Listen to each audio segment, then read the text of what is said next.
چرا نوشیدن آب یخزده درون بطری مضره؟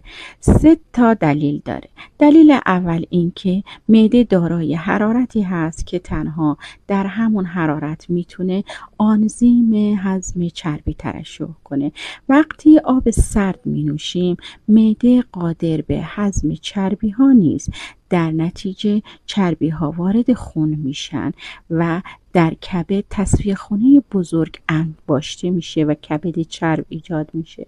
دلیل دوم باعث کند ذهنی میشه، چون آب سرد گردش خون رو ضعیف میکنه و در نتیجه خون رسانی اکسیژن رسانی به مغز کم میشه و همین باعث کند ذهنی میشه. دلیل سوم این که وقتی بطری پلاستیک یخ میزنه فرمول شیمیایی پلاستیک عوض میشه.